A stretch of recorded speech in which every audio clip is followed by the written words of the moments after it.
Morning! So I made a bit of a boob with my last video where I did the Sufferfest Full Frontal Fitness test. I got to the end and I'm all like, I'm going to show you my data, and then I forgot to overlay the data from the Sufferfest test above all my talking. Well, in fact I did lay it over, but it didn't come out on the final edit. I don't know why. I don't know where it's gone. Anyway, I thought I'd make a quick video to actually tell you what my FTP is so you guys know everything about me. Is that weird? But I guess I'd want to know. I'm interested. So the test revealed that my FTP is currently 220 watts. Now that's gone down from 222 watts, which I got last time I tested it, though that was doing a different test protocol. So can we compare the two directly? I don't know. Now when I set up the Sufferfest app, I put in my weight at 57 kilos. I've actually gone down to 56 kilos, so that means that my watts per kilo is about 3.9.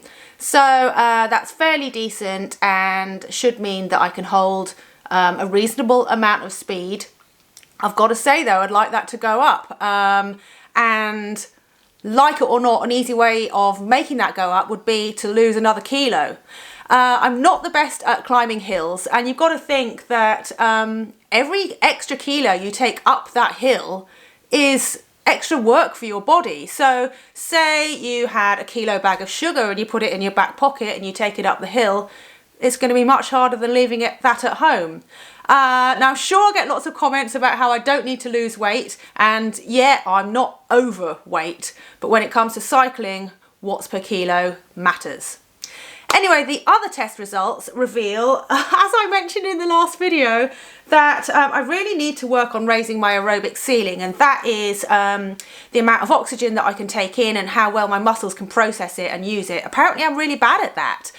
So in my 5-minute test, I only got 261 watts, which apparently is rubbish. And my 1-minute test wasn't much better. I got 320 watts.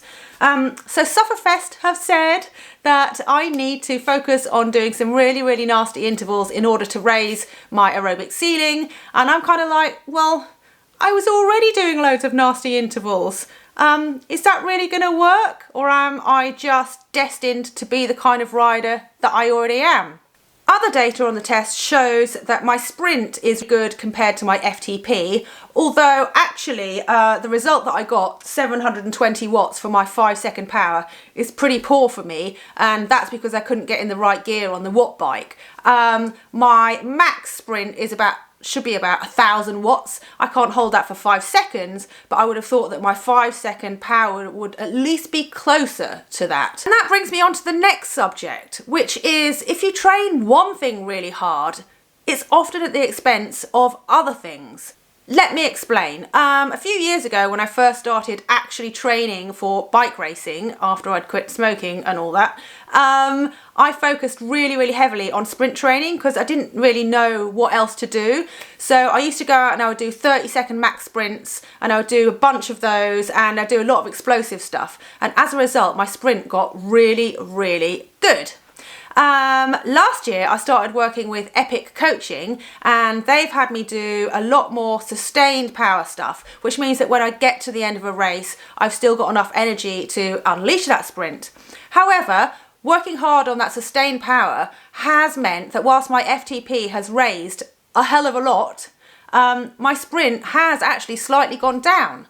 The thing is, you can't work on and refine every single aspect of your cycling all of the time. You know, if you're a sprinter, I would say you're a sprinter, and you can of course do a lot of miles and turn into an endurance racer.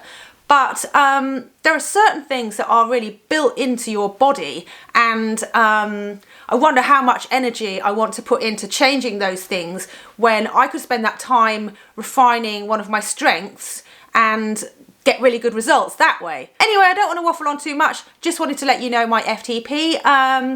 If you've got any questions about FTP, do leave them in the comments below. I could go on about it for a long time and why it's not the be all and end all in racing. I'm regional crit champion, and I know that I've got a lower FTP than some other people in the race, so make of that what you will. As always, nice chatting to you, and see you on Friday. Bye.